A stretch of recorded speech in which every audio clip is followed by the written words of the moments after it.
Hey, welcome to A Big Story Rewind. Podcast has undergone a few iterations since 2019. I've sought this mythical, pure conversation with inspiring creators over the years.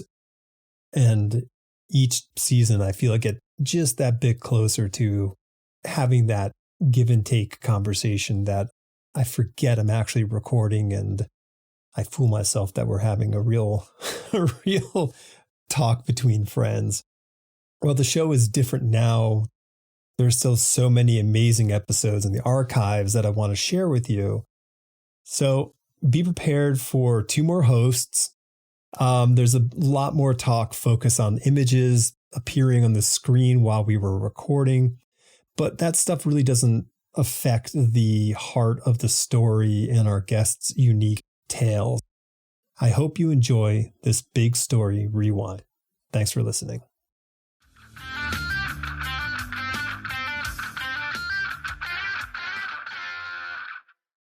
It's been since like 1997 since I've had cable, so I have no idea what's going on in the world. You don't have YouTube? I don't have a YouTube. I don't know how this happens. I just sit in front of my computer and all of a sudden the podcast appears. All right, welcome to the Big Story podcast. Thank you for joining us. We're really happy to have everyone here. I'm Alex Morrissey. I'm Gary Dufna. And today we have Jeremy Holt in the house. Yay, Jeremy. Spreading peace like Nutella. Isn't Nutella the best spread? Oh, okay. That's where you're going. Yeah. I think Nutella might be the best, but yeah, I don't know. I mean, I'm sure the Miracle Whip people are quickly writing a letter towards us to say that their spread is better, but no, it's Nutella. Just saying. Jeremy, how are you doing? I'm better. I am one of the people that caught COVID. Oh, got it. Yeah. If we were a morning talk radio show, we'd have like all those sort of buzzers and whistle sounds. Yeah. I had a pretty rough go of it. I finally tested negative a couple days ago, and I'm feeling human, sort of. Yeah. But it was rough. It was rough. Where did it manifest? What do you think? I think I probably got it from my landlord. Okay. It's really the only place that I'm generally maskless. And I found out, I can't really pinpoint the timeline on when my landlord got it, but by the time I found out, I was already feeling symptoms, which I thought was like allergies. And then it just started to take off.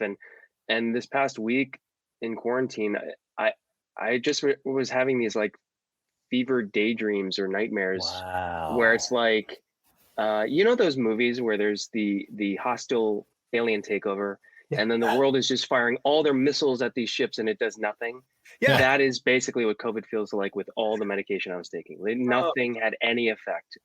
And it's really debilitating when you're taking these things that you typically work, and it had almost no. The only thing that really worked was ibuprofen for some of the pain, but like the headaches. But yeah, it was pretty intense. So did you try Tylenol? Did you try Aleve? Did you try everything? I did Advil, cold and sinus. I did some Mucinex. I've done Robitussin. And none of the lozenges for my sore throat had any effect. And the sore throat was the worst part of it. Like razor blades. Like swollen sore throat? Yeah, like my lymph nodes were super swollen. I never really got a fever, but it just felt like a sinus cold times 1,000 with a hangover on top of that. Oh, and none of the regretful memories. Nope. Damn. So but damn you, COVID. Yeah. But hey, at least I have a boosted immunity now, I guess, and I'm going on a book tour in a couple weeks, so it's kind of good timing. I guess that is kind of good timing. Like, this will be the new thing that publicists are saying, okay, listen, we've got a couple people who are testing positive for COVID. Go get COVID, so then you're sure. Can't you get it again after you've gotten it? You can. So I'm still going to be super precautious. I mean, I'm vaxxed and boosted, but I can still get it. So now that I know what it's like, I'm actually more conscious of how, when I'm wearing a mask, distancing between people, I'm feeling less brave to go like say hang out at a bar per se. Yeah. But so thank God you were vaxxed and boost, huh? I know. I think I probably would have been hospitalized if I wasn't, to be honest. Sure. Yeah, it's the I think, I mean, we're all sort of at that, well, now you're not, but many of us are at that stage where we've been doing this for 2 years and we're just like, like we're all like, oh, the mask, like you just like, that's the thing now. Whenever I go to the store to get food, I just put the mask on. It's a habit now. And I'm wearing it in my house. I'll forget I have it on. Well, I don't trust you either, Gary. So I would do it if I were you. I would wear the mask. It's rough. I'm glad you're doing well, man, because that is just, yeah. And you're not alone. Like so many people that I know. Yeah, and that's the thing. What's so crazy about this, how quickly this has spread, because I do distinctly remember, like, not too long ago, like a few months ago, I remember thinking, my friends who caught COVID, my initial thought was, oh, you're being careless. And now it's like, I don't feel the same shame around it. Right. And I don't really have any feelings about people getting it because everyone's getting it. I mean, living in New York City, it's sort of inevitable. Yeah. Oh, man. So, yeah, it's just spreading like wildfire. I was talking with my writer friend, and and I had this epiphany came to me, and I was talking with her, and I said, I think we need to stop sort of like stigmatizing, getting COVID, because it isn't this like, it's not just like, oh, you were being a dummy. Like, it's just, this is the thing. Like, and like, it would be like, like, oh, you got a cold? What are you doing? Like, yeah, exactly. I think, we have to come to the terms, because I think it's definitely been a divisive, reaction that is kind of built up. So, and also, I mean, did you, really kind of personal question, but did you feel anything like, did you have any flashes to yourself going like, were you upset with yourself for getting it, or were you pretty like kind? Yeah, I was definitely upset. I think I just felt a bit naive.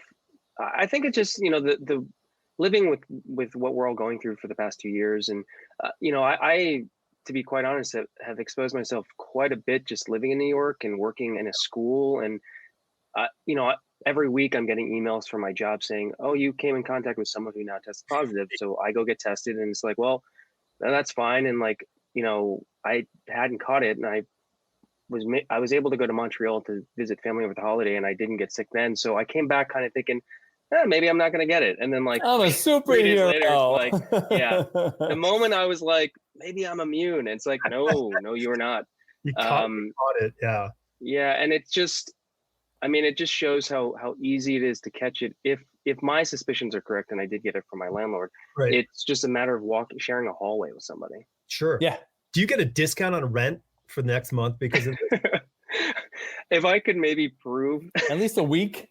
Yeah, I mean, like, no, unfortunately, take a little discount. Reread your lease. There might be something in there. Right. Communicable disease discount. Yeah. I don't know. He gave it to you. So you're quarantined. So that means you got all this time on your hands. What did you do? Did you write? He didn't do a damn thing. He was trying to survive. Trying to survive is correct.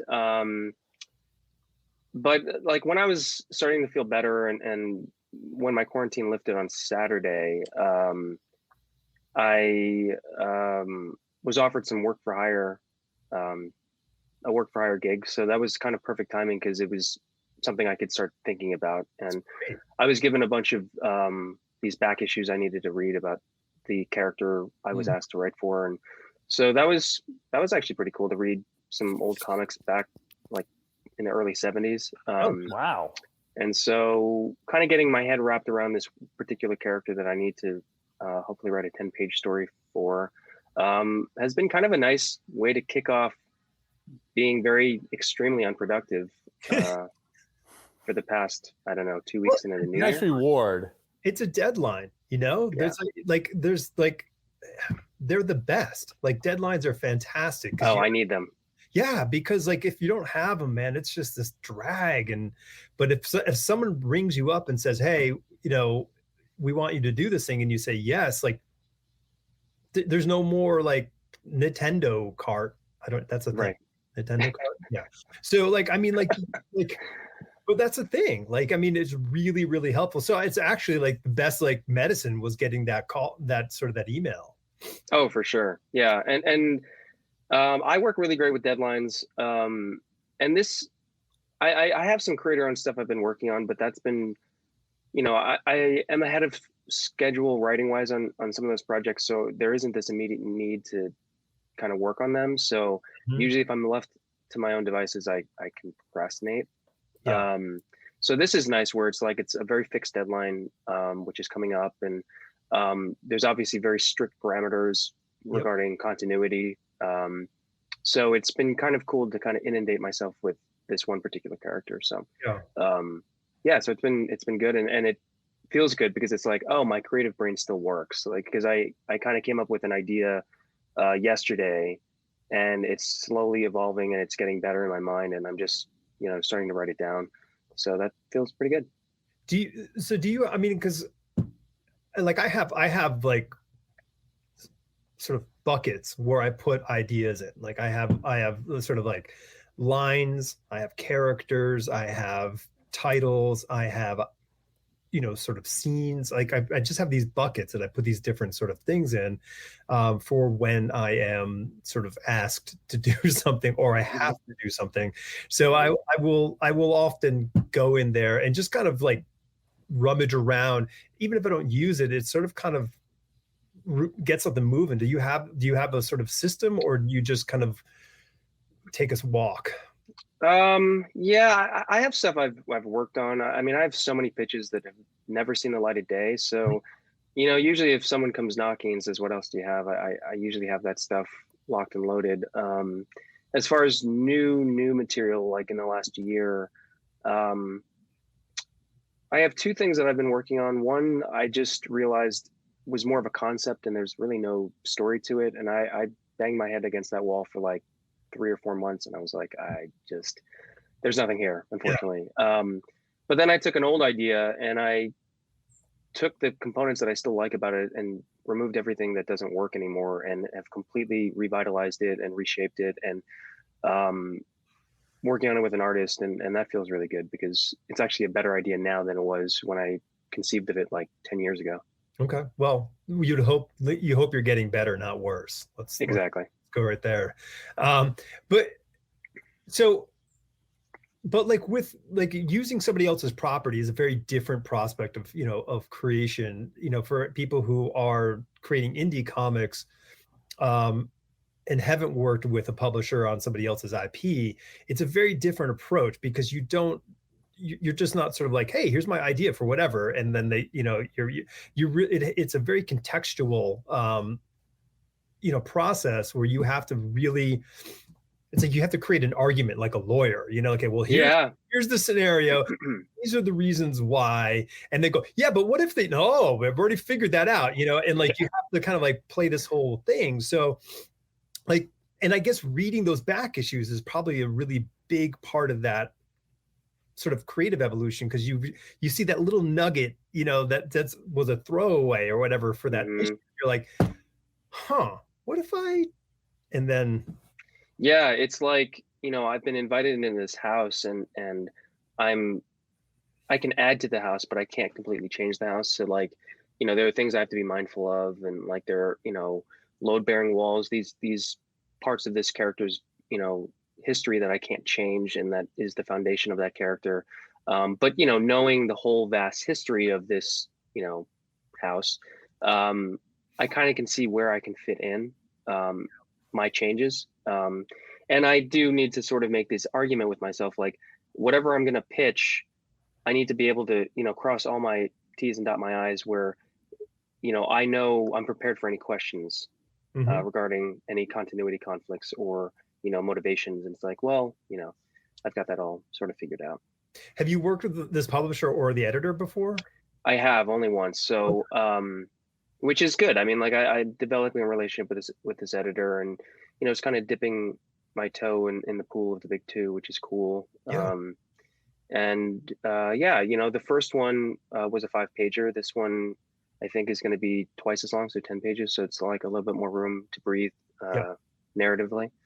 So yeah, I'm really excited about the idea. Hopefully my editor goes for it, and I should, if my editor goes for the pitch, then I should be able to script it probably in maybe less than a week. Oh, wow. So, Great. yeah. Wow. That's great. Yeah. It's amazing. Yeah. I mean, in that that 10-page mark, that's a great number of pages. I mean, I think 8 is my ideal. Like if I have to, if I say, hey, write something short, 8 is an ideal. 6 is all right. You can do stuff, but 10 feels like a luxury because you can kind of like really like, you can do a little naval contemplation, or you can do a little extra, special sauce on top of it if you want to. Absolutely. Yeah, that's a technical writing term, Gary. So just be careful throwing that around. So that's very cool. And hey, congratulations that you got the call and this is rolling. It's very cool to be. I think it wasn't prevalent, 30 years ago when I broke into the business, that there's this like thing of where the people who were creating indie comics were also on the Rolodex. Yeah. Just dated myself there too. On the list or email list of the people who are editing the books, at the big two. Like there was a very big disconnect, in many respects. I mean, you had to make some big, fireworks for them to go, hey, who are you? What's up? And I think that's great. And not to say that you haven't, because you have. Your books really are phenomenal. So I think that like you're getting that. Gary nods in agreement. Oh yeah. Yeah. Big agreement. Yeah. I think it's a really cool thing because I think it brings a whole new level of creativity to the big two publishing houses that is always needed. It's always needed. I think you just have to have that sort of, I'm sure you have your favorite characters from Marvel and DC. I mean, I do. I to be quite honest, I don't read a lot of those storylines. So like, this is my second opportunity, but the first opportunity I was thrown a character I'd never heard of. Right. This character I'm aware of, but it's surprising when I've read these characters whose storylines date back, 20, 30 years, or if not longer, where their origin stories are like super problematic. And for me, it's actually a great opportunity to sort of figure out how to reclaim those characters in a more holistic way, a less problematic way. And so, yeah, I sort of have that same challenge with this character. And I've been asked to do things with the character that I think I figured out, but at the initial call was like, it to me felt like a big ask. Like, I don't know how to like do these things that the editor is requesting.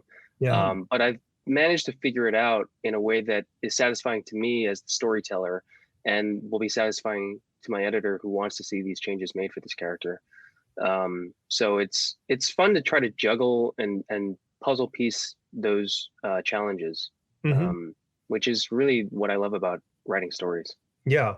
Because these, ostensibly are short stories, standalone sort of pieces, whether it's 22-page book or 5-page story, like these are short stories. Like, and how do you enter into it? Do you go let me think of a character or milieu? Like, what are the, do you approach it in a sort of a conceptual way of saying, I want to focus on, that, or do you just say, I've got an idea or I've got a character, and you work from one or another? I think it's a bit of the latter, where it's like I definitely think of a character and a conflict.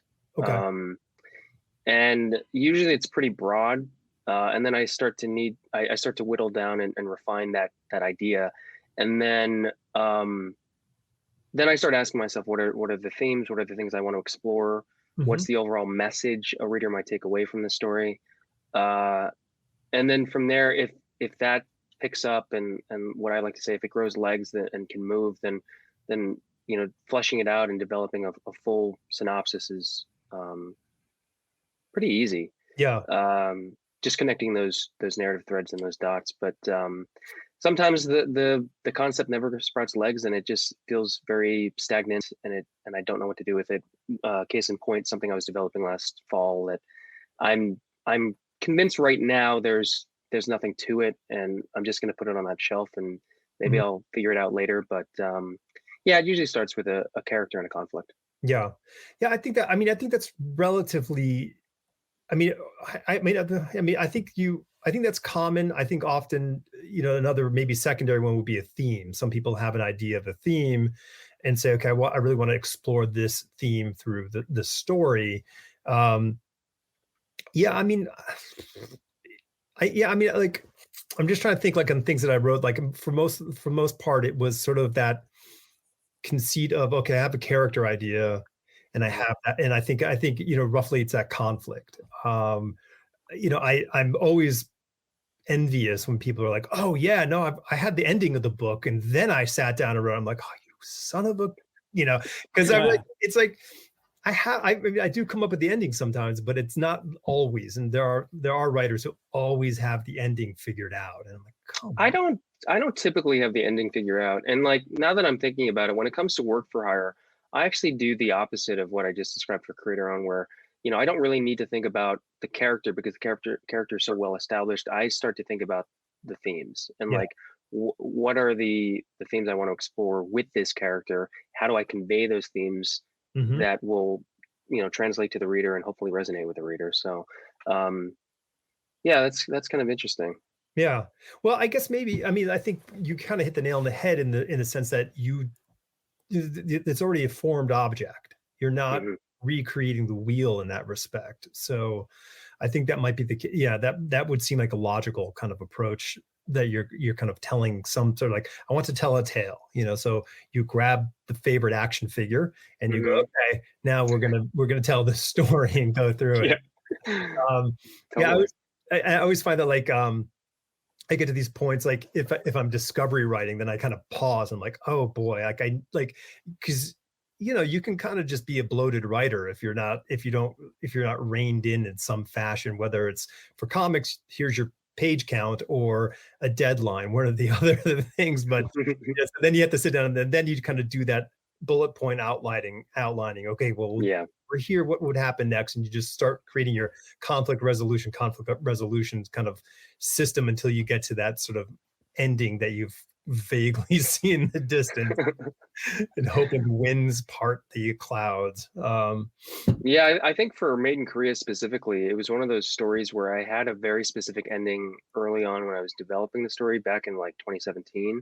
Okay. And I realized I was only actually telling half the story. So when I started thinking about, this whole second part of the protagonist's journey,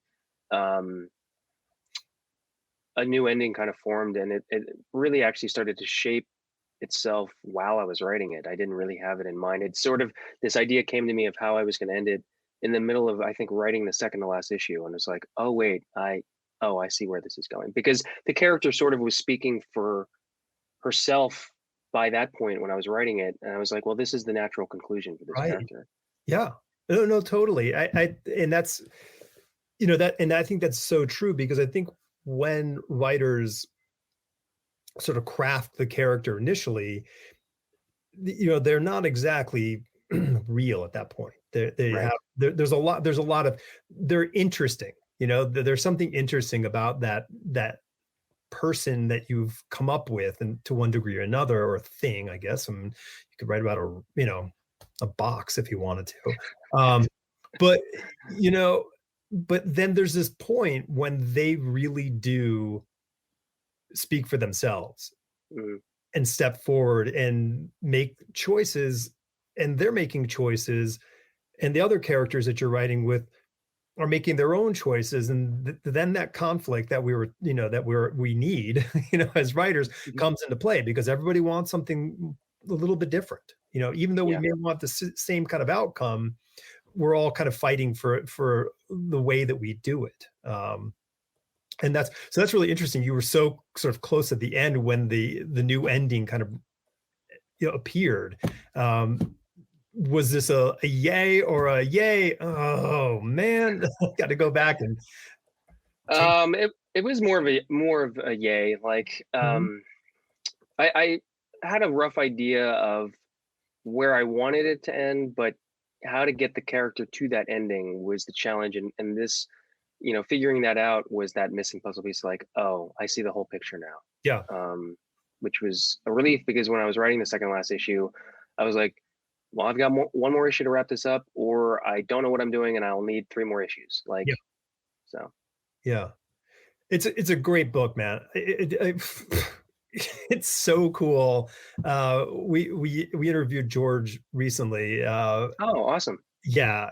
And the artwork blows my mind. And the story is just, Gary tipped me off to the book early. He quickly, I was looking at it going, man, what is this? This is interesting, because it doesn't, like, the cover didn't look like your normal comic book. Not even, it looks like a novel comic, a novel cover. It doesn't even look like a comic book. So I was like, all right, let me give this thing a try, Yeah. I opened it up. And I'm like, okay, is this all right? And it's Jeremy Holt. All right, let's give this thing a try. So I brought it home and I was like reading it going, this is fucking good.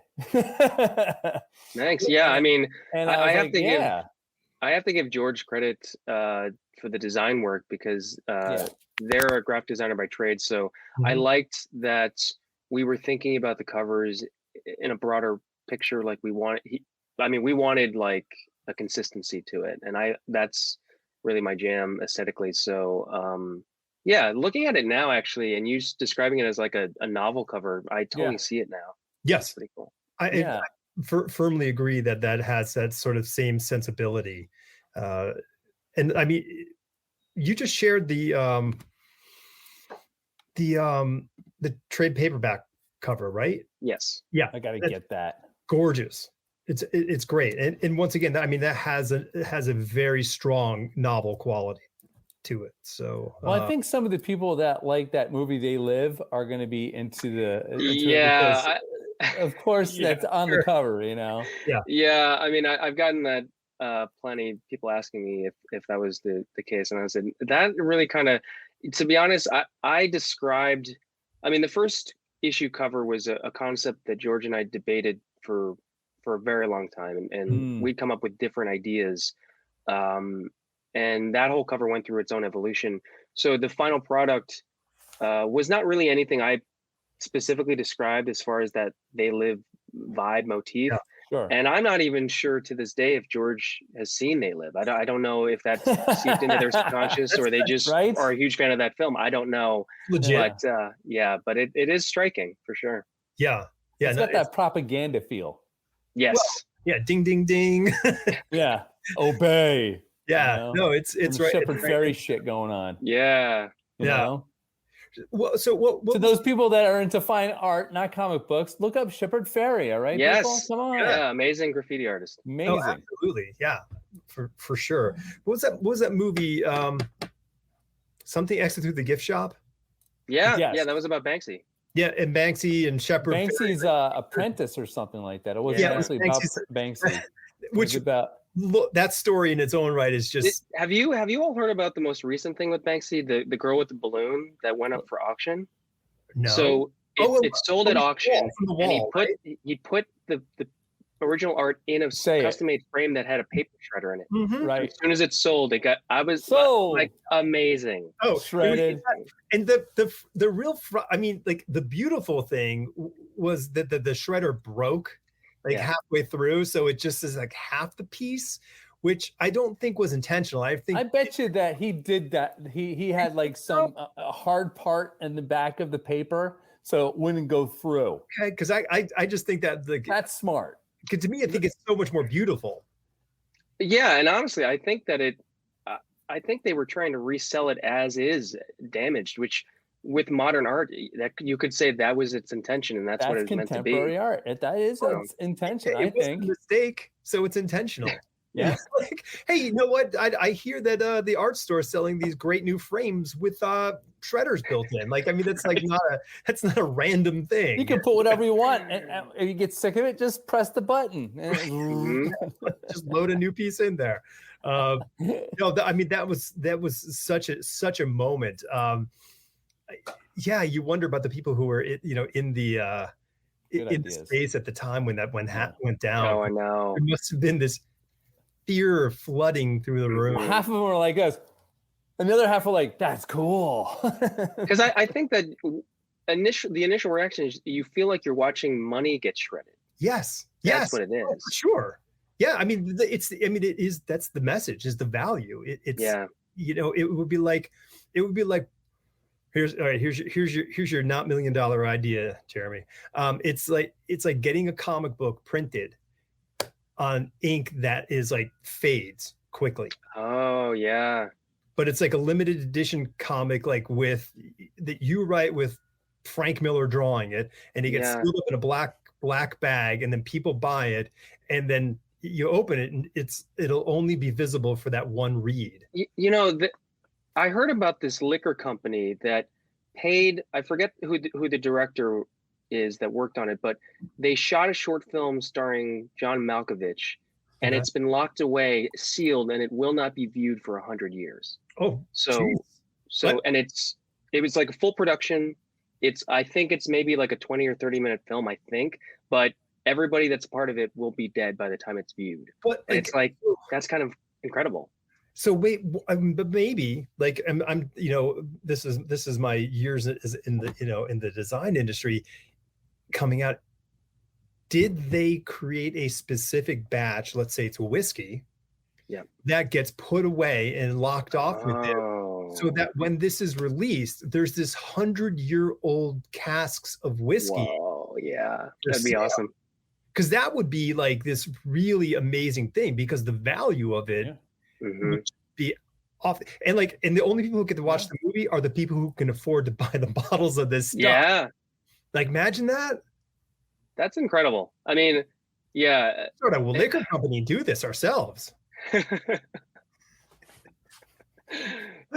Wow. Yeah. I mean, listen, for me, I think Banksy is such a voice, of our time.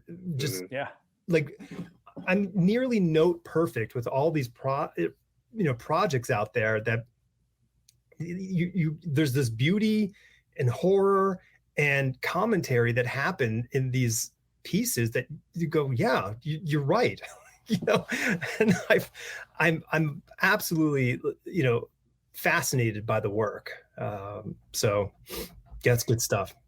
Yeah. When I think of, just this conversation right now, thinking about Banksy and thinking about, time capsule films, it sort of reinvigorates me as a storyteller, because I think all creative people, or just everybody living through the pandemic, has given up on at some point, right? Like, just felt like, what's the point of all of this? And I definitely felt that way. Like, what's the point of making comics? What's the point of telling stories? Like, this all seems to be going to a bitter end. And I am reminded of, the power of creating and the power of stories. And like, it's stories have been around forever, and there's no reason to stop making them. And in fact, they can help in some ways. I want to ask you a question off that, what you just said there, but I think that stories are really our legacy as humans. Mm-hmm. It's not the stuff that we make, because that stuff just falls apart. It's not the money you accrue, because I guess you could create an organization that does good, and after you're gone, it keeps doing good. But I don't know, someone could corrupt that thing and make it a horrible thing in the future. Who knows? Yeah. But like stories, there are stories that have been handed down for thousands of years. Yeah. That's an incredibly powerful thing. So it's a privilege to be a storyteller, and to share these things with people. And you can entertain. There's nothing wrong with that. you know, but you can also kind of give a little more. What's like, do you have any stories that like were that sort of inspiration for you? Like that have been like want to do something or say something? I think that movies were really the first vehicles of storytelling that really captivated my imagination. Okay. I think the first time I saw, I can't remember the first Spielberg film I saw, but I just remember it really, just his way with the camera was very exciting.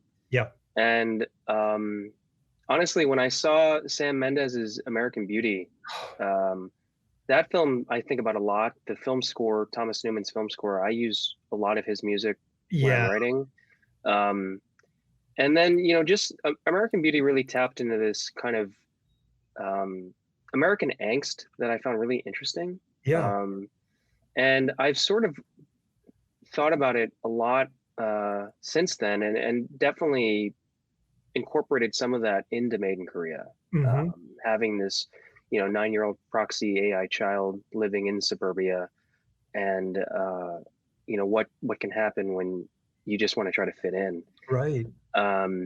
So those were big influences, and then I think just, you know, reading a lot of novels.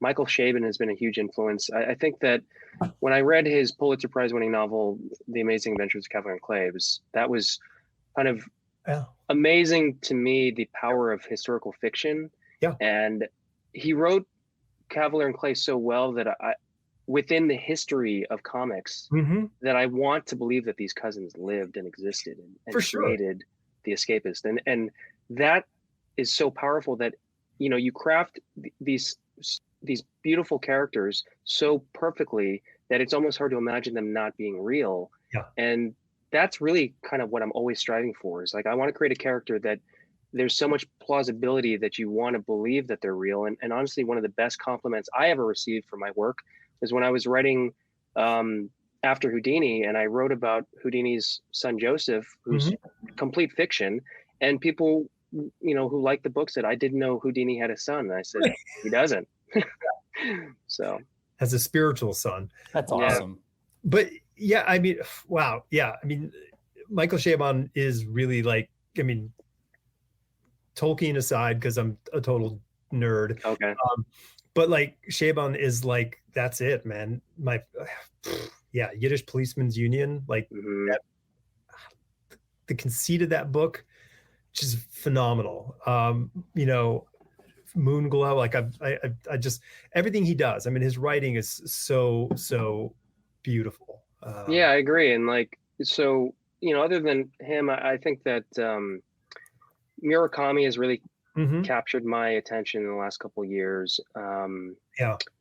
Donna Tartt, the Goldfinch was such a beautiful novel, and that was one of those rare books for me where I didn't want it to end.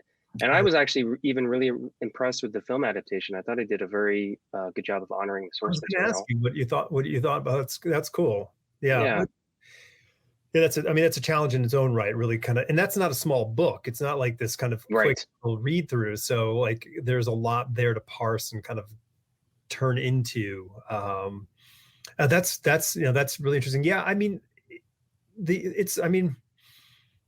think film is probably like the first sophisticated, media or medium that a lot of storytellers get into, because it is, you can see a lot of different films in the period it takes you to read one book. So you are dabbling at a higher rate in those things. And yeah, I mean, Spielberg is that kind of, something is different is happening here. Kind of when you see how he crafts a film. American Beauty, that movie blew me away. The English Patient was another really powerful film for me.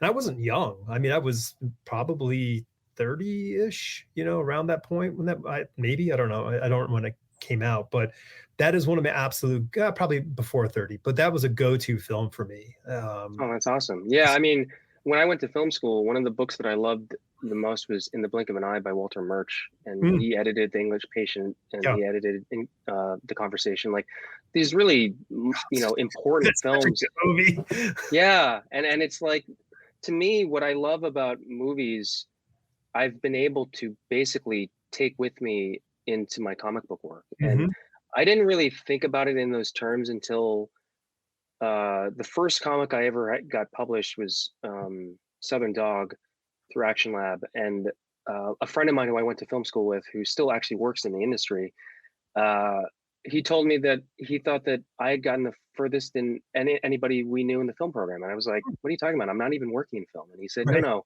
like this comic book is it. Like you wrote a script, you directed it, you shot it, you produced it, you edited it. Like that is it's a proof of concept for a perfect movie." Yeah. And so I think about that a lot, because I get to sort of tell these cinematic stories, and I'm not beholden to a budget necessarily. Like I'm not thinking about, oh, I need to get this financing to then make this thing, and then hopefully have distribution. Like, it's a bit more streamlined in comics. There are teams involved, obviously, and if anybody in my team falls short for any reason, or if life gets in the way, then the whole thing stalls, which that happens. But generally speaking, it's sort of limitless as far as the scope. I could tell these grand stories with these amazing sets and these amazing locations and all this action, and it's really just up to me and my co-creator to make it happen. So here's a question about the idea of budget, because we don't live in a vacuum anymore of comic creation, where it's like, I'm making a comic and then it comes out in November, and that's the only time it's ever seen, unless you're so lucky that it gets collected into a trade paperback. Like the 98, 99% of all comics ever made are never reprinted. It's just one and done. So, but we live in a time and create all these works now with this secondary thought that we can't avoid, when we're making them, to say like, well, what if this became a TV show? What if this became a movie? So is there any sort of like tail wagging the dog kind of thought process in your creation that do you entertain that, or do you just go, nope, I need to tell the story I need to tell? Or I mean, that's a very good question. I think that initially I want to just tell a comic book story. Like that's the medium I'm going with, and that's what I'm focused on. But I think just the type of stories that I end up developing and pitching, and the ones that do get published, I'm trying to produce something that is meaningful to me, but also has mass appeal. And I think just, the byproduct of that is that it tends to be, adaptable. Just in the nature that I create these stories, and I think of them like films or TV shows, to be quite honest. So it's not a far stretch that, some of those things find a second life. But it's never really my intent. But I'm also, honestly, like, the reality is that's, for comic book creators, that's where the money is. Well, sure. Like in the 90s, it used to be your book sold 300,000 copies, 500,000 copies, and that's where you made your money. I lived off of royalties, because if you weren't working on a regular basis, but if you were on a book that sold well, you made money. It was a really, interesting time. And those times, that's not this time anymore. It's a much smaller number. There's a much wider, it's like cable. There's so many more channels now. So you can really find stories that are interesting. But, there's only a couple channels, there's an ESPN, bad. And there's a Fox News, that's the X-Men, and you get them, and those get great ratings, and you get big numbers there. But it's a really interesting time but there's a respectability to the creators who are making, well, here's what I found. Quiet, Siri. There's a respectability in some sense with the the creators that, what we consider the more advanced medias like television and film are saying, well, hey, we're really interested in what you came up with. better for worse, we'll see. Time will tell. I mean, made in Korea, definitely it's got that vibe, like I could see that as a series. Like it would be like an HBO kind of one of those beautiful things. Yeah. I mean, I definitely see it as, at the very least, I'd love to see it as like a limited series, like an 8-episode one and done kind of thing. I see the power in those shows that go that very confident route of just being like Watchmen on HBO was an amazing adaptation of the source material. Yes. And I think that, it's a testament to Damon Lindelof, who wanted a writer's room that was diverse, and he's openly said the best ideas in that show came from a person of color or a woman in the writer's room, and that he would only be willing to sort of pass that torch forward if it was one of those two people that wanted to take it on. Mm-hmm. And it doesn't need more than that. And I like shows that go on for, X amount of seasons because, sure. I love those characters, but I think that there's something, a bit more powerful and poignant if you just know exactly what you want and know exactly what you're doing. And it's like, this is what I'm setting out to do and I'm done and that's it. Yeah. And let's equate it to, to the balance beam, in the Olympics. You could do all that beautiful, fancy flippity-doo stuff up there, but you're judged on the landing. Like that. Ooh, yeah. Makes and breaks the best balance beam, That's a great analogy. I haven't thought of it that way. The landing is really where it's at. And it really is like, so for like when you're doing a series, regardless of what it is, whether it's a film series, television series, or comic book series, or a book series for that matter. Sorry, I'm writing a book series, so that just made me think like, I got to make that book good. It's that thing where you have to say like, I mean, it is that ending and how you wrap it up, like, because I mean, Damon must have learned massive lessons on, his first huge effort, and how they didn't stick the landing. And then, so where do you move forward from that? And by the way, your description of the people in the writer's room who he was taking the greatest ideas from perfectly fits our friend and writer in that writer's room, Jeff Jensen. No, he's not a woman or a person of color. Old white dude. Yeah. We went to school with Jeff, so we have awesome. Carte blanche to make fun of the guy until big giant meteor in the sky smashed down. And he loves it. So yeah, he's the best. Yeah, I mean, I think it's and I would, yeah, I mean, I would love Mark Romanek to film that mini series of your show of Made in Korea as a limited series. He makes great robots. So yeah, I think I definitely did contemplate on how far I was going to go with the hard science of my story. I definitely didn't want to go too far because it really, I thought, would just serve nothing more than a distraction from the characters and the story at large. And I was talking about it with one of my brothers who is a visual effects artist, and I mean he actually worked on Watchmen the film. I mean, he texture painted the comedian's pin. Oh, cool! Blood Spatter, which is pretty cool, and he was the lead texture painter on the Killmonger suit in Black Panther. So like he's got huge credits under his name, and he actually he was a lead texture painter on Chappie. So I was asking him about like the reality if Made in Korea was to be adapted into a live action thing. Yeah, and he read the book and he was like, it's interesting that you don't really feature a lot of like robotics and hard science aspects, because that actually helps with a budget. Like the things that, especially when Jesse gets damaged, in the way in which he gets damaged doesn't need practical effects. He said that could be full CG, which actually streamlines production. It can lower costs. So he said, that's kind of actually good that you didn't go too far into that. And I was like, oh, that's a kind of neat thing to kind of contemplate. Didn't you just quickly say, well, that's what I was thinking? I mean, I think sort of like, I mean, when I was writing it and when I was finished with it, I definitely let myself daydream about the second life it could take. And yeah, I definitely would love to see it as an episodic show rather than a film.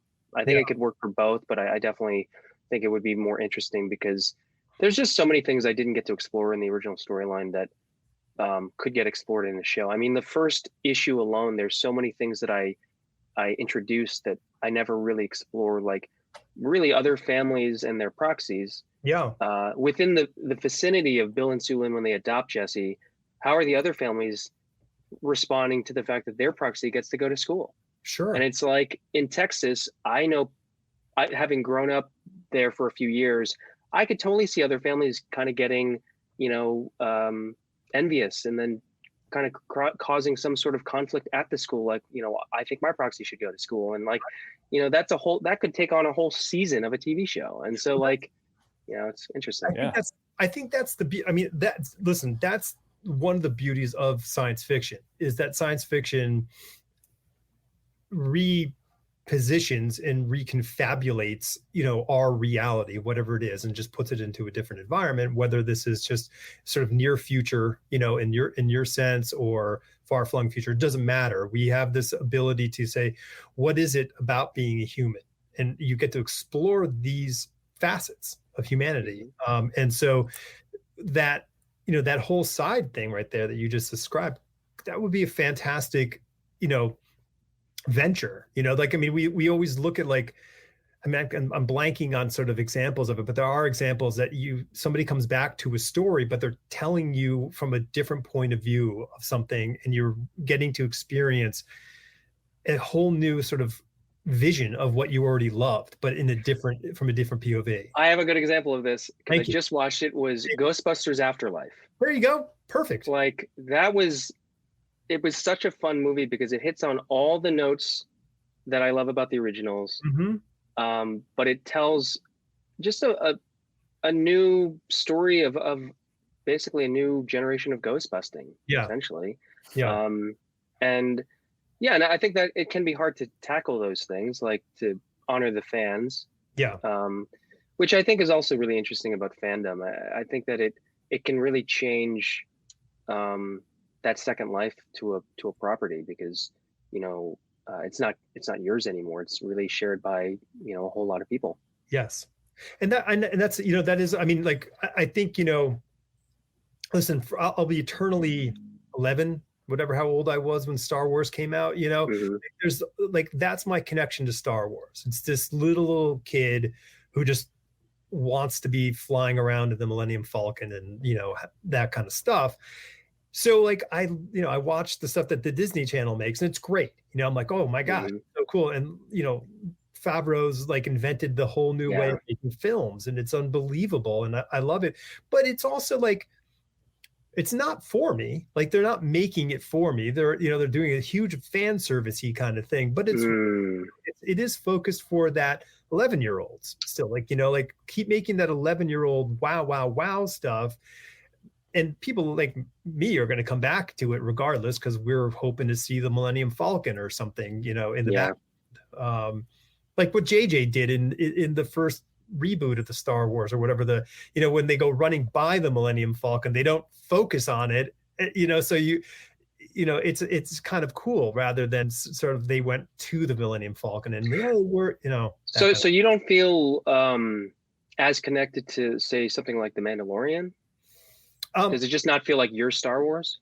I find The Mandalorian to be probably one of my favorite things.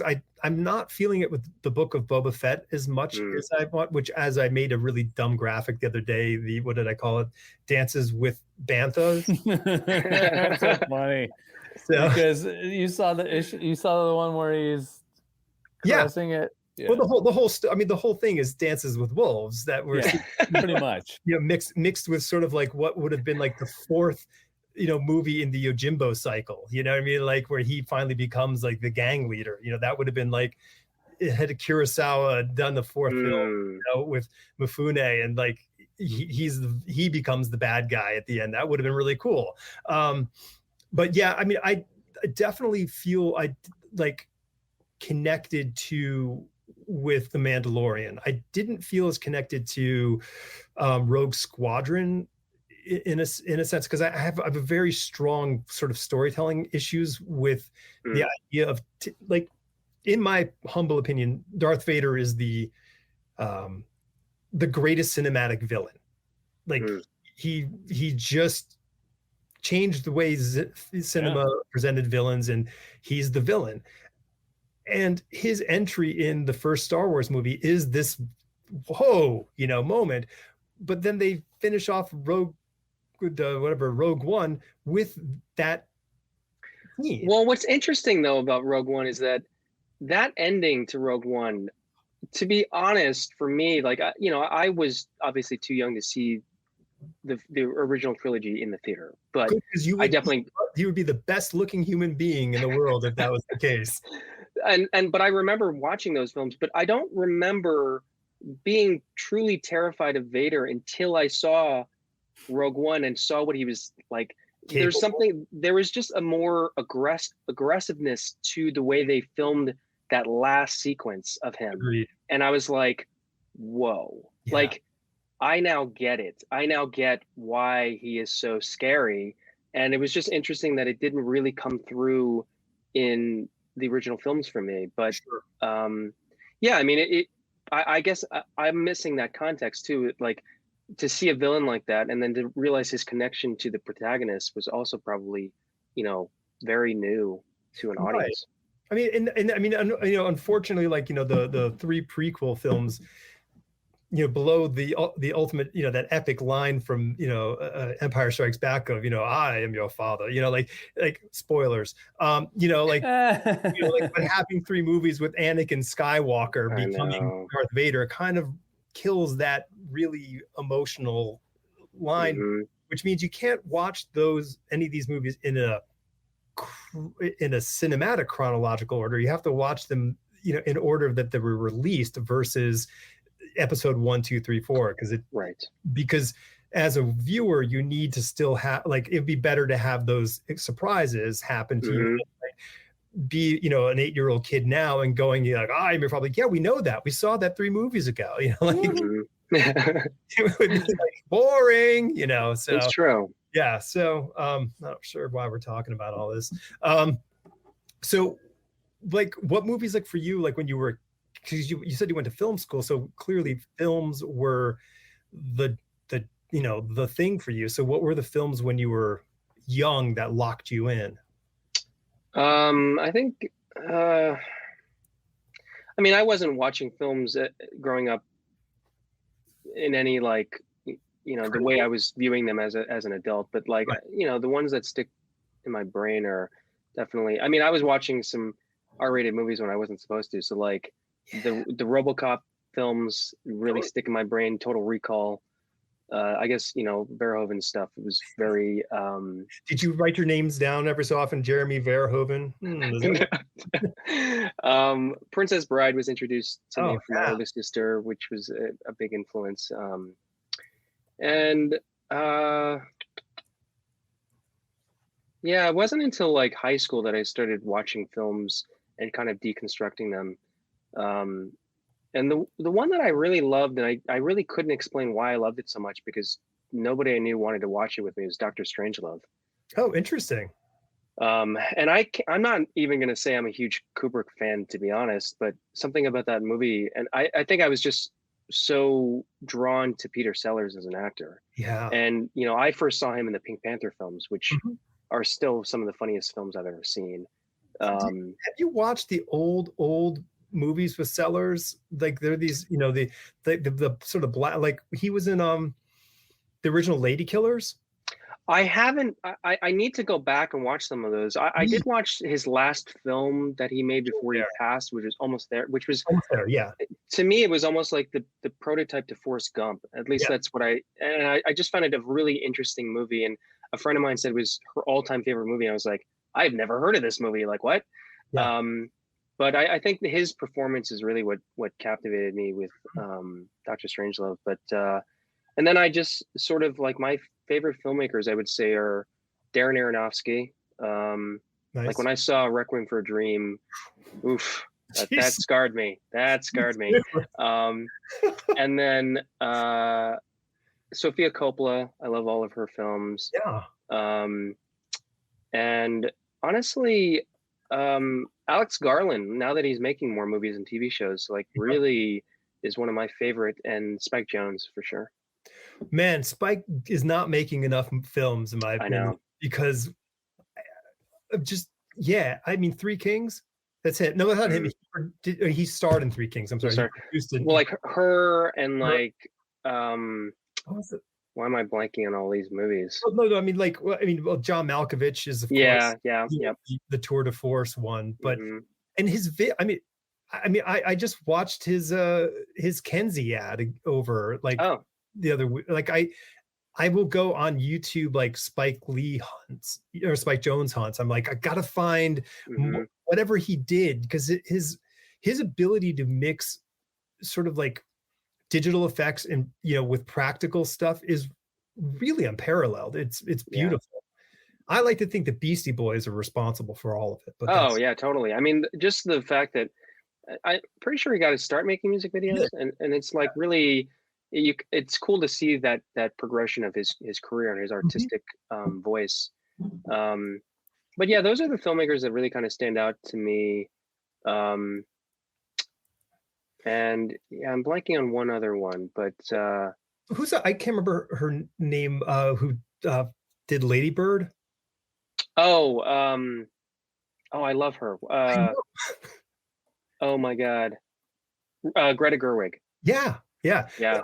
Lady Bird might be just a perfect movie. It is so good. I loved it, and then when I saw Little Women, which to be honest, I never saw the original films. I never read the book, but her version of it, it was actually the only movie in the last like 15 years that I went back to see in the theater. I went to see it 3 times. Like, wow.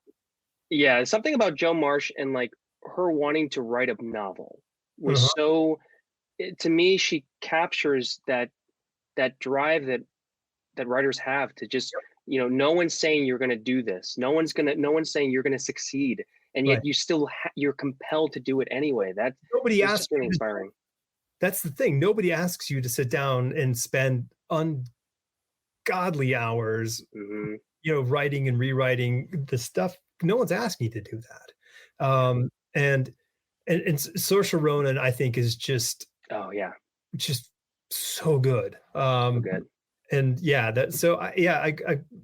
I've seen probably most of Greta's work, in the theaters, because it's just, I'm not the age, demo for those movies, but they just ring so well. They're great. So were you writing when you were like were you did you like? Honestly, no. I mean, like my mom encouraged me to keep a journal, which I never did consistently. I think every time we moved, and we moved a lot, I would start a journal and never finished it. I think my earliest memory of writing any piece of fiction was in elementary school. My school had this thing called the Writer's Workshop, and you could submit a story.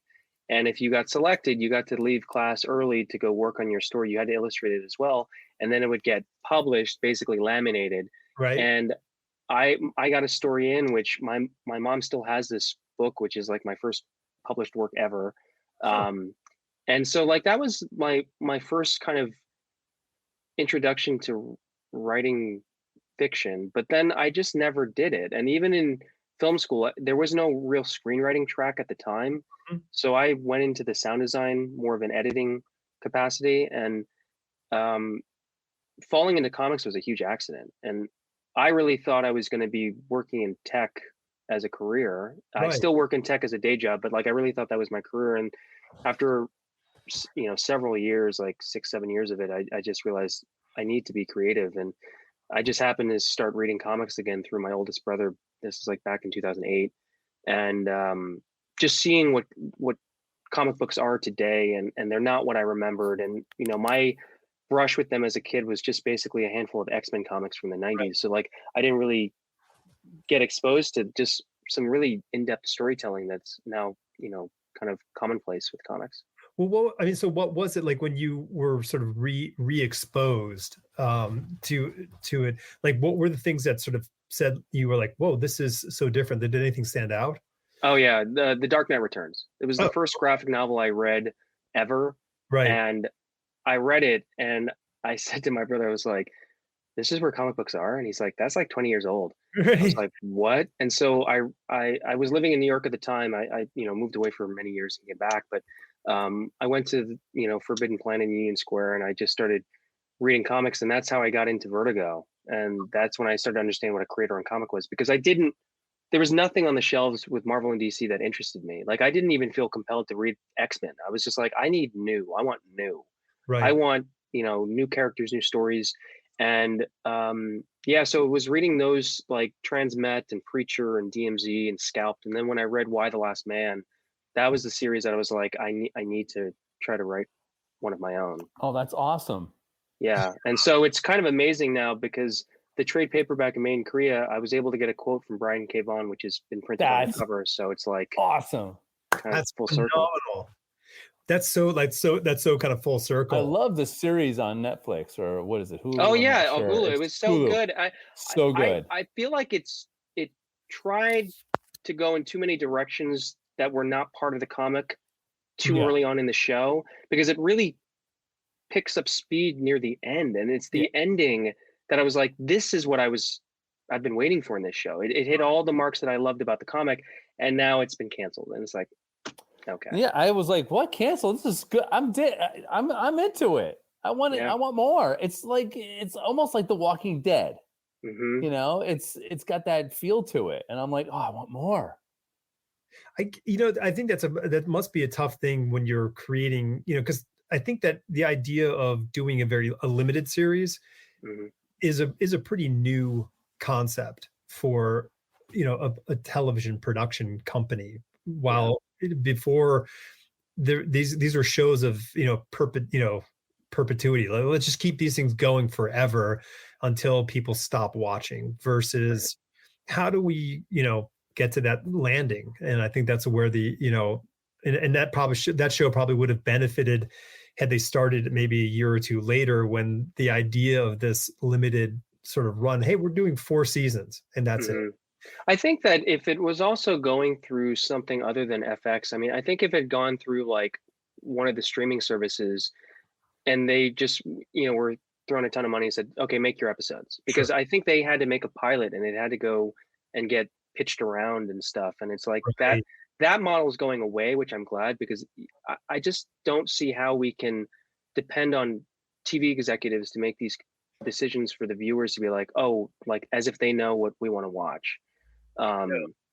So yeah, and part of me really, if Made in Korea ever gets adapted, a part of me would like to see it as limited series, because it takes that pressure off of having to sustain something that is unsustainable. Yeah, and I heard an interesting discussion about pilots, is that the pilot is so tonally different from the series, because what the writers consciously tried to do is show the extremes of the main characters in this pilot, so the executives know, okay, how violent will this show be? How funny will this show be? How sexy will this show be? They need to show how far it will go in all those directions, so they can go, all right, well, this like, we'll never be, be offending anybody past these points. All right, we're comfortable there, versus, I don't think there was a pilot for Better Call Saul, because, Right. well, I guess there was a whole series, but Yeah. but they're just telling the story to an end, whenever it comes back. Yeah, I needed to come back, because that's actually the only thing I watched while I was quarantined. It's such a good show. It's so I will admit that the cliffhangers for the episodes aren't super strong. They seem to end very abruptly, but yeah, I mean, to your point, I think a while ago, several years ago, I stopped writing pitches in the sense of, I used to just do 6 to 8 pages of completed art for the pitch. Right. And I stopped doing that years ago, because I found myself being forced into this corner of trying to feature so much in a small amount of time, and the stuff I was featuring wasn't entirely important to the overall story. It was just to get eyes on these art pages. Yeah. And I stopped doing that, and I started doing complete issues. So like I would, George was one of the, rare co-creators who was willing to do a full issue as a pitch, so to speak, Wow. because I don't What a want to gift. bend to, that editor who's looking for this, sexy pitch. I want them to see where the potential, and I want to pace it the way I want to pace it. I don't want to be forced to pace it in this truncated 6 to 8 page pitch. Yeah. Do you, I mean, so what, I mean, what, well, I mean, because that's, I guess, I mean, that really kind of eliminates a lot of the challenges that often you're faced with, for that six, because those pitch pages, they're kind of vaulted, they don't Mm-hmm. really, and they're kind of hard to incorporate into unless you write that first issue with a 6-page, sort of Exactly. pow, wham, zam moment, which blows everyone's mind. But it seems like you're really kind of putting the cart before the horse, because it seems to be sort of you want to build to whatever that sort of level is in those 6 pages, Mm-hmm. not in book one. Yeah, exactly. That's really interesting. So how do you go about doing that? Because I mean, for anybody who's like, so like, because I mean that's a big commitment for you and for and for an artist or an art team. Yeah, I mean, I've only been able to do it twice, to be honest. Like George is the second co-creator. The other was Alex Diotto, who we've done 2 books together, and our book Skip to the End was one of those instances where I wasn't going to try to truncate the pitch, and Alex was willing to do a full issue. Mm-hmm. And to me, it's sort of the way I want to do it, but it's also sort of a Hail Mary. Like there's no guarantee that it's going to go anywhere, but at the very least, we're kind of doing it the way we want to do it. Right. And both books took years to finally get the green light. Like both those books, I was convinced were going to just live in the pitch graveyard.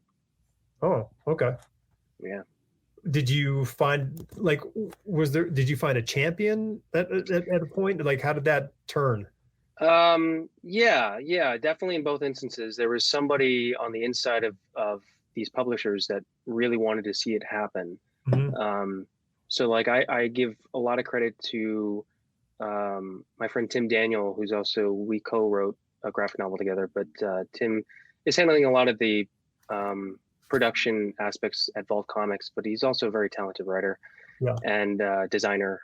He's designed most of my logos. But he was at the time doing production stuff for Heavy Metal, and that's who originally published the 4-issue series.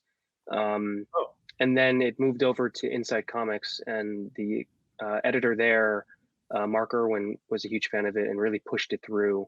Mm-hmm. And then with Made in Korea, Marla Isaac, who's the executive assistant at Image, who's basically, the way I see it, is basically Eric Stevenson's right-hand person.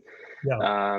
She definitely was the one who kept putting it on his desk. And like, I mean, it was like about a year. And I remember writing to her shortly after like New York Comic Con several years ago, where I was like, can we just call time of death? Like, I just need to move on with my life.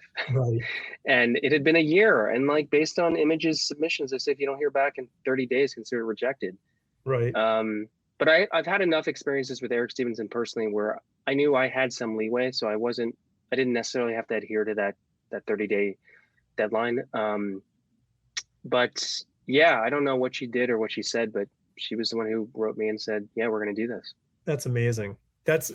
Yeah. I mean, when you hear those stories of people who are like, who so-and-so, kept, lobbying or dropping, bringing it back or whatever the thing was, or mentioning it in meetings, mm-hmm. It like, I think there are those people, in our lives who sort of save us, for one way or another. Yeah.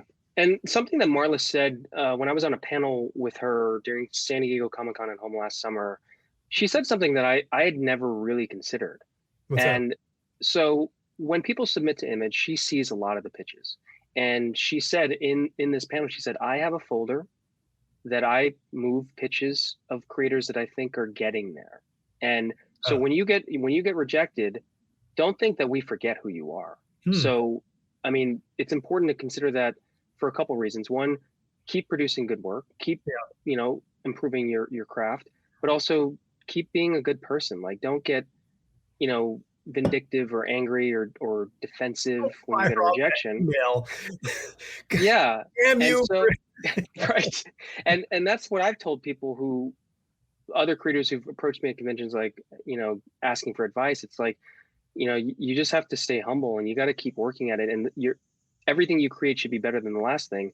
And so she told me that, you know, I was one of those people that kept showing up in this folder. And then when Main Creator came along, she was like, this is what I was looking for. Right. This was someone who has been working towards like a really good book. Yeah. And it took years, really. And so that's something to really keep in mind, that editors are, you know, have their kind of eyes on certain creators. Sure. I mean, it's like the story bucket idea we were talking. You've got your ideas of stuff and you put them away because you need them, you know, and you're going to, and they may not be the best idea when you toss it in there, but you might be able to like graft on another thing. And next thing you know, you have that idea. And I think that's like with the creative thing of having someone looking, you know, because they are looking. I think we forget that, like, they're not in business if they don't have comics, you know, exactly, being created. So they are looking. And what struck me is the thought of, like, you know, that instinct, or maybe the common thought is like, oh, well, do good work. But that's not the thing. It's do better work. Yes. Because your work can be good. It's just not there yet, or it's not the right thing for the right time. So always just do better work. You do that thing. Great job. You know, you did it, you finished it. These are huge accomplishments, but do better work. Make it better the next time, and keep striving for it, because it's a challenge. It is. It's a grind. And I think that's what's also important is, I mean, obviously it's important to have goals. It's important to kind of see where you want to go. But I think something equally as important, if not more important, is to move those goalposts, because for years I just fixated on getting published by Image and being a full-time writer. And when those things weren't happening, I quit so many times. I mean, I can't even count on both hands how many times I've quit and just like, I'm done. And it wasn't until I decided to move that goalpost and say, it's okay to have a day job. Like, it's, in fact, I'm not quite ready to change my relationship with the creative work to the point where I'm depending on my income for it. Yeah. So I'm okay with a day job. And once I started to realize that, I actually found more satisfaction in the day job. And I was writing just because I love to write, not because it needed to get me somewhere. And then I just stopped quitting because I kind of rediscovered my love for telling stories. Right. Yeah. It's, that's such an inspirational way of putting it, you know, because I mean, we've all been in that point, you know, with whatever the thing is. And, you know, we're all screaming and yelling out in this ether of whatever it is that we're making. And it's really frustrating that you don't get this sort of response that you hoped to get. Because you certainly don't need it. You shouldn't need it, because if that's going to really change your relationship with whatever you're creating, is if you need that feedback. But that's super, super strong. But that doesn't say, you're not saying you don't have the goal of sustaining yourself, you know, as a writer, because that is the dream, you know, for anybody who's making something, to make the thing and make that the thing that's, you know, putting food on the table all the time. Do you feel you're getting closer to that? I definitely think so. I mean, you know, I knew once I got a book through Image, certain doors that have long been locked to me have now opened. So, I mean, just in the year that the whole series came out, and like leading into this year, like there are opportunities that have come my way that never happened in over 10 years. Like I'm doing work at the Big Two, which I sort of never really anticipated or even wanted, because I was so fixated on this one thing. But I also know from all of my friends that have done books at Image, and to see where their careers have gone, there are these certain tracks that you fall into, which are like good things. Like, you do a good series at Image and it gets enough attention, people are going to be interested in what you're working on. And you just have to be ready for that moment. And that's what I've been working towards. both just big picture and even, on a smaller scale of when those people come knocking, not only am I ready with ideas, but also I've cultivated a process that I can depend on. Like, the first Marvel short I did last summer, it was a last minute thing and I was given 5 days. Like, Oh, wow. just in Okay. 5 days. We need a pitch and a completed script in 5 days. And I was in the middle of moving from Vermont to Brooklyn. So I Okay. was like, I don't know how I'm going to do this, but I knew my process. I was like, if the editor goes for my idea, I can literally script this in 3 hours. Right. And I did. And there were like, maybe 2 rounds of notes and it was done. So, and that's something I was working towards. Like, I don't think I would have been prepared or even capable of doing it like 6 years ago. Yeah. What do you think the major challenges that you have, I guess, addressed in your process and your approach to it and your relationship to it have made the difference for you? Like, I think just understanding how I formulate ideas and how huh?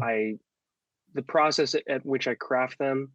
Um, but as far as like work for hire stuff, it's just, having a process, like outlining is huge for me. That's where my creative lifting is. If I can churn out an outline, writing the script is essentially for me almost transcribing my outline. Mhm. And things will change naturally as I'm writing them. But I've created a process where I'm inadvertently editing along the way. So by the time I submit a script, it's essentially been edited at least 3 times by myself, which was something I had to figure out because I hate to edit, and I'm not even a good editor. Like I'm bad at proofing. Um, I don't like rereading things. So like having a process where I have to make sure that it gets refined through this sort of sequence of events for me, writing wise, Mhm. is helpful. Nice.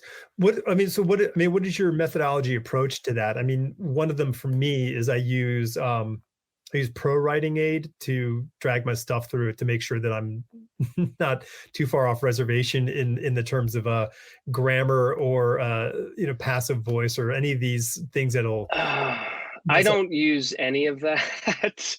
I use a basic spell check, I think. Sure. Um, I should probably look into something like that, but I'll send you a link. yeah, thanks.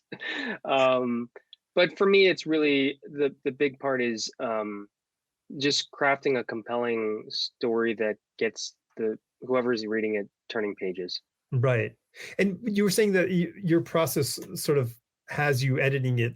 Like, so what do you like one of the processes that I use for writing is I do what I call like sort of a setting pass, a character pass, and a voice pass. Mm, I'll write something and then I'll go through it and then I will sort of be attentive to, am I addressing the setting properly? Like is everything being kind of dealt with in the environment of what the story is taking place? And then I go, hmm now are the characters on point and am I featuring them the way that I need to be featuring them? That they're the right way to do them, right way. And then finally the voice pass, and going through and is the language of the characters speaking, or in the case of the prose, is the prose, hmm pretty-ish. Like that's kind of so that's my basic process. What's like, how do you go through your Well, you sound way more professional than me. um, for me, it's way more simplified. I come up with like a brief paragraph pitch, and then if I like that, I will extend it to at least 1 page of a synopsis, broad strokes of the story, and then from that, if I'm happy with that, then I will break it down based on 20 to 22 page chapters or issues. Mhm. And along that way, as I'm basically breaking down the synopsis into these issue breakdowns, the story starts to sort of evolve and change from the synopsis. So by the time it gets to the script, there are noticeable changes, but it's still within the framework of the synopsis. Um, and the only as far as passes I do is really just I don't write any dialogue until the very end. Like when I'm writing a script, when I'm scripting it from the outline, Mhm. I might make notes for dialogue, but like I literally will write the dialogue at very last, That's cool. because the dialogue is where I get hung up the quickest and the longest. Um, but I think that the side effect of doing that is when I reread some of my work, once it's like in art form, Uh-huh. I don't remember writing some of this stuff. Like I've reread Made in Korea and I'm like, man, that's a good line. And I don't remember how I came up with that. Because it's really just on the cuff of just rereading the script and just Yep. punching up dialogue. But that's really what I do. And I think that with how many movies I've watched, it definitely has influenced me because I've been approached by people outside of comics they've encouraged me to try to write, a pilot script or a screenplay, to try to move into the film TV space, Mm-hmm. which I have interest in doing. It's never really anything I set out to do, but the thing that's been a huge deterrent was I just was like, I don't really understand the 3 act structure, and I'm just too lazy to go and research all that stuff right now because there's so many more comics I want to tell. Sure. And there was a graphic novel I did back in 2019 called Virtually Yours, which is a romantic comedy set in New York City. And I love rom-com, so it was a lot of fun to write. But there was film and TV interest in it. And this production studio reached out to me, and they really liked it. And they said, you wrote a perfect 3 act structure. I was like, are you sure? Yeah. Okay. And I was like, wow, have I watched so many movies that I just kind of subconsciously know how these things are supposed to move along narratively? Yes. I said, Yes. maybe. Absolutely. And I took my whole manuscript and I ran it through what's sort of a kind of a 5 sort of part structure of a story. Mm-hmm. It's a 3 act structure, but there are these things, intervals that happen in between the first and the third and so you can get these points, and it's just happened at the 25% point of your thing, the 50%, yada, yada, yada. So I go through my thing and I went to those pages, and those moments were happening, in this, 150,000 word book. And I go, amazing. Okay. So that it does work if you feel it. Like if you are, Mm-hmm. when you're writing the story, you kind of get that sense of like, okay, something needs to happen. Like we need to get to that thing, and that, that's the next thing. And so while you may not have that sort of, I don't really feel confident with the third act or 3 act structure, you know it, like because you're putting them into each issue, like they're there. Mm-hmm. Feel Yeah. the rhythm, it's there. And and it's going back to what you said about the waiting to the end to script it. Like I think, like what I'm hearing is that, okay, I'm going to write a story and tell the story that I want to tell. And then there's going to be other people who are going to take the words that are right here and make it a visual thing that's going to make it, sensibly better. So, I've got help here. Now the words for what the characters are saying, that's on me. And that's the 100% Jeremy part that's on the page. Everything else, well, not 100% because the letterer is helping out in the way that goes, but it's really like it becomes much less varnished version of what you're putting down. So there's probably a higher level of, oh, okay, I got to do this, this part of it. That's a good point. And honestly, the reason I started doing that, it was advice I got from Joe Casey years ago, which was his writing process at the time. And I've come to understand that he changes his process every few years. So like, which is to me mind-boggling, but also really it was the perfect solution at the time for me, because I was writing these scripts that I was getting so many emails with co-creators who were like, what's happening in this panel? I don't really understand. And it was because I was so fixated on the dialogue, I wasn't really writing great panel descriptions. Okay. And that's where I was failing as the comic book writer, where right. So by taking out the dialogue, the exercise for me was to write a script where the artist could ostensibly understand what's going on without a single word spoken. And and for me, that was forcing me to think very visually when writing the panel descriptions. So I was taking out all the guesswork for the artist. Yeah.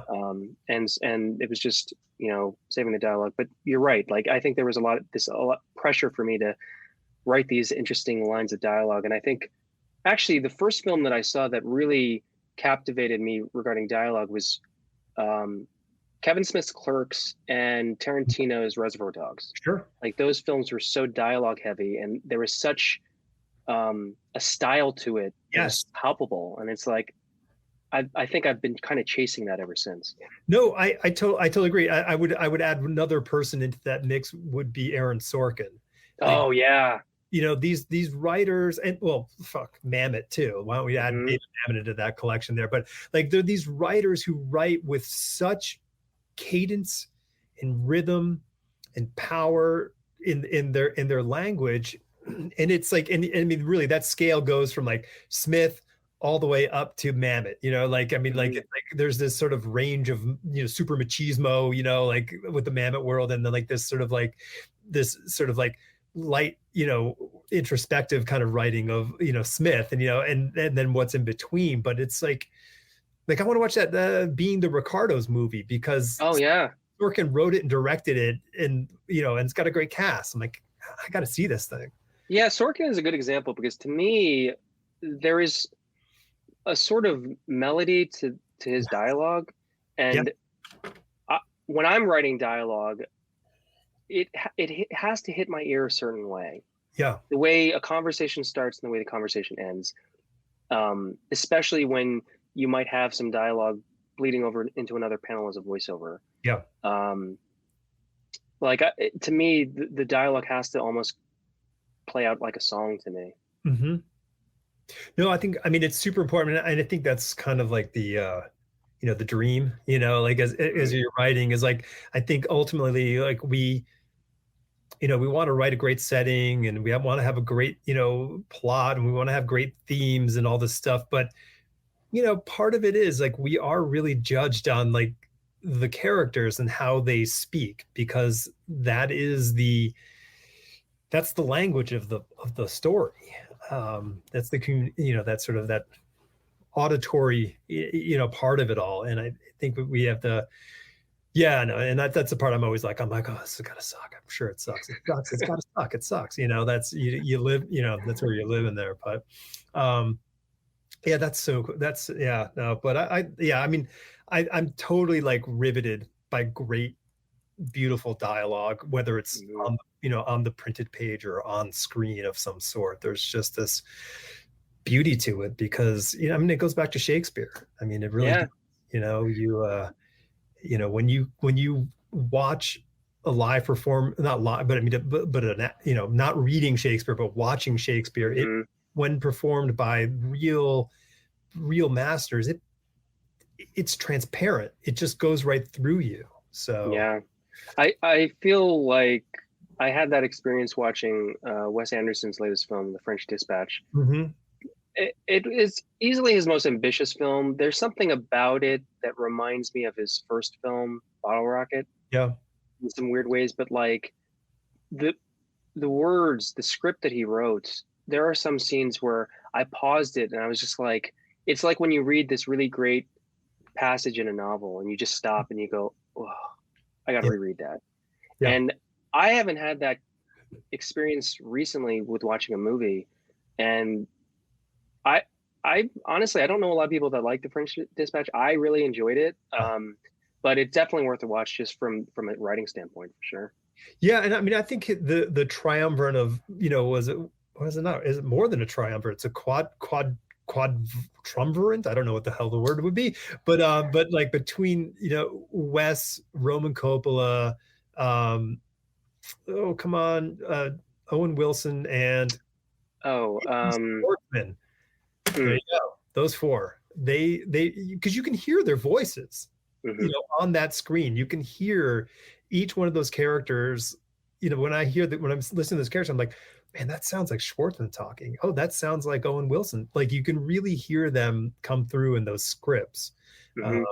Yeah, I love those films. They're just. Did you watch that short he did with Schwartzman as like a car racer going through? Yes, yeah, that was really good. It was fantastic. I love that. It was beautiful.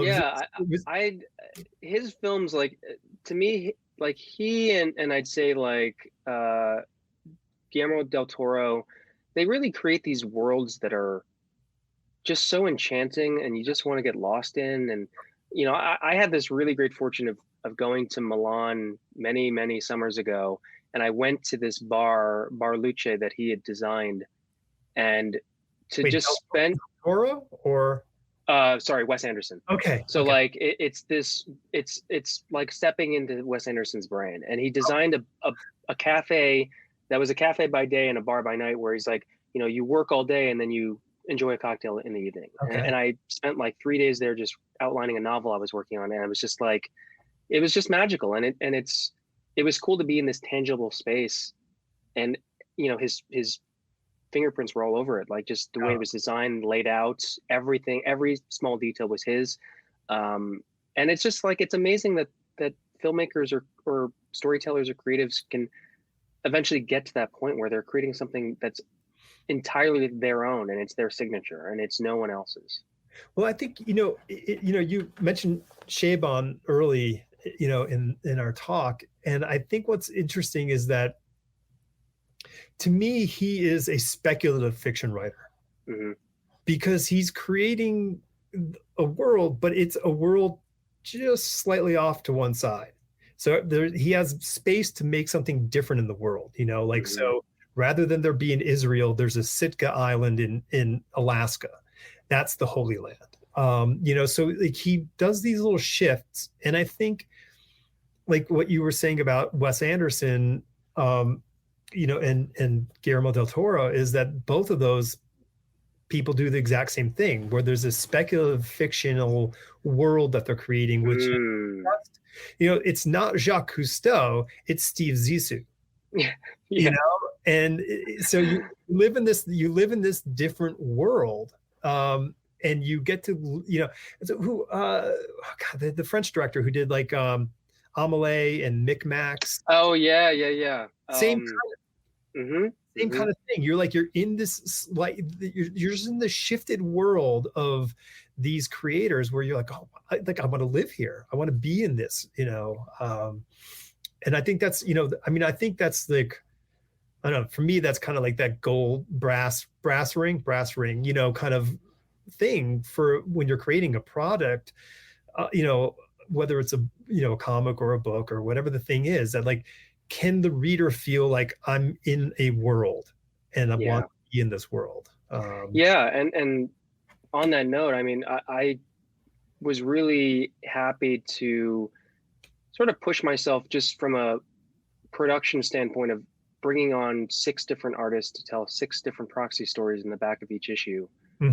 because I didn't have enough room in the main narrative to explore, the life of a proxy with a different family. Right. And I wanted to expand that world. Yeah. I wanted the reader to see there's so many, different avenues that you can go with this. Yeah. Like these are, I mean, they're totally cool to have to do that. Was there any chance, like, was there any pushback with Image in doing that? Were they like, no, they were just like, this is the page count, fill it however you want. And I was like, well, I don't want to fill it with ads. So, right. There was enough lead time that it didn't totally stress me out, but there was definitely a point where early on I was like, I don't want to do this, because to me, it was almost like wrangling cats. Like, it's hard enough to keep the main team on schedule than to bring on 6 other teams, essentially. We totally understand what you're saying, dude. Yeah. No way. Yeah, we did our Kickstarter with, 5 creative teams. And it was intense. It was a lot of work. It was a lot of work, and really, everyone was great. It's just, but it wasn't sort of like, okay, we're done. Like there was things to be addressed and stuff to happen. But yeah, no, I totally get that instinct. That's not, you're not. Yeah, you're not crazy. I definitely streamlined it by saying the one requirement, other than adhering to the rules of Made in Korea, is the artists had to do everything. Like I didn't want to have to manage small teams, like the artists. And I specifically reached out to friends that I knew were capable of handling all aspects of production for themselves. Right.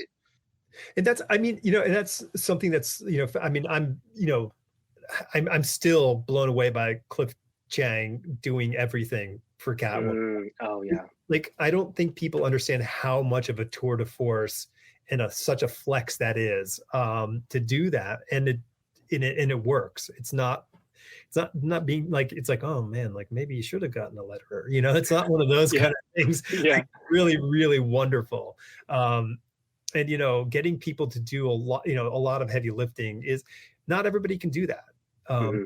It's not a given that if you can draw a comic book page that you can also ink, color, and and letter that. Like there's a lot to do. And because it's a complex organism.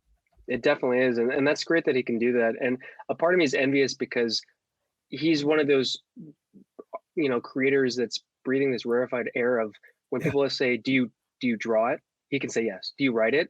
Yes. Because I feel like as a writer, they're like, do you draw it? No. And every artist I know get asked, do you write it? No, I'm an artist. And Cliff can just say yes to all of it without being annoyed. That's kind of amazing. Right. Exactly. Like the credit should just be like his name and like check boxes next to all those things with a check, done. Yeah. Yeah. It's a wonderful thing. And I'm proud for DC for saying, yeah, do it, because it doesn't get done, in the big two. It does not get done in the big two. There's just not that. I've seen it happen as close as co-writing, and then somebody does everything else. Like it's not done on a regular basis. Yeah. And, there are those artists that really stretch those muscles to be able to do it all. I think, Daniel Warren Johnson is another good example of someone who was just doing his own thing for a long time. He was working on other people's stories, but he was also fully capable of telling his own. Yep. And, I think he's sort of getting that opportunity now. Yeah. And I guess the hardest part is that the reason it doesn't happen, it's simple, is comic books come out every month. Yeah. And you can't do all that stuff and have a comic book come out every month. So when the publishers are now a little more cognizant of there's something else that can be offered to the public that's not just a monthly floppy. So what, you're going to the book tour? Mm-hmm. That starts in like 10 days. So why don't we give a date just in case, because we're so it starts with the trade comes out May 26th on a Wednesday. Okay. So that is the kickoff to the tour. So it's all going to be in New York City. Right. The first day is going to be at Forbidden Planet in Union Square, which is cool. And then the next night is going to be at my friend's rooftop lounge called Make Believe. So that's going to involve an author talk. So my friend Youngmi Mayer is a very famous comedian and co-host of the podcast Feeling Asian, is going to moderate. Right on. And Friday is going to be at my good friend's comic book record store in Brooklyn called Vinyl Fantasy. And another friend, Jeremy Nguyen, who's a cartoonist for The New Yorker, he's going to be moderating that talk. And then on Saturday, I'm going to be at You and Me Books, which is in Chinatown, which is the first Asian American female-owned bookstore in New York City. Whoa! Right on. And Marie Myung Ok Lee is a novelist, and she also teaches at Columbia University. She's going to be moderating the talk on that day. Amazing! That's fantastic. I'm so happy that you're doing this. Do you have any other projects that you can talk about that you're letting people know it's coming out, or? I can't really give details, but I am working on, I did sign a contract for a new graphic novel that I'm working on right now. Production has started. I actually just got about 5 pages of completed inks in my inbox today. Oh, beautiful. So I don't know when that's going to get announced. Hopefully it'll be released as a graphic novel, but I think it might be leaning towards individual issues. If so, it would be an 8-issue series. Okay. Which would be the longest thing I've ever written. And I might have my first prose novel published at the end of the year. Sweet. Which is pretty cool. And that would be an adaptation of my graphic novel Skip to the End. Oh, very cool. And then working on a pitch right now, and Virtually Yours, the rom-com graphic novel I mentioned, which was only released digitally through Comixology Originals, is going to be getting printed in the fall through Dark Horse. Oh, so that'll be pretty cool. That's fantastic. Well, that's cool that Oh, well, I'm not going to talk to you about it, but it's exciting that you doing an adaptation of your own work. That's a really interesting concept. Yeah, I love Skip to the End so much, mainly because I'm deeply obsessed with the band Nirvana. Yeah, which we're aware of this. Yes, you are. And so I just wanted to keep living in that story, to be honest. And I like the characters enough, but the book is noticeably different from the comic. It takes a massive departure, both just the storyline and characters involved and the ending. But I'm pretty proud of it. And did you read the Tarantino's adaptation for Once Upon a Time in Hollywood? No, I've been meaning to. It's on my list. It's on my pile, and yeah, I can't wait to get to it because I hear just great stuff about it. Same. Yeah, I'm really looking forward to reading that. I just have the problem is when the more you write, the more you have like writer friends, the more you're reading of their stuff. Mm-hmm. You know, you're the more you're alpha reading, you know, their works. You don't have time to read the other stuff, so because you kind of put a lot of effort into reading other people's stuff that you know, like, okay, well, being very active and thoughtful here. That's great. So where can people find you, Jeremy? What's the best way that they can keep up with you? Twitter and Instagram, both at Jeremy Holt Books. And then my website is jeremyholtbooks.com. That's, that all works out pretty well for you. That's great. Jeremy, thank you so much for coming on. It's a long time coming. It was great having you when you came on last year, but it was good to get to sit down and talk with you, to see the hair without any of the no, I like the hair. I like it. Thank you. I know. Well, I'm envious because I don't have any anymore. So I'm fine. You can paint your head. I'll take hair. I don't care. Just give it to me. No, it's cool. And I'm just really glad that we got this time. And I'm glad you're feeling well and everything is like, Thanks. It sounds like it's going to be a really good year. Yeah. I think it's going to be possibly better than last year, which is exciting. We'll keep our fingers crossed. We'll hold you to that. So the whole world is waiting on I'm waiting for Made in Korea to be on Netflix or Hulu. Or HBO, anyone. Hopefully, fingers crossed. Yeah, thank you all for tuning in. Hunt Jeremy down wherever you can. It's worth it. And we'll see you next week. See you.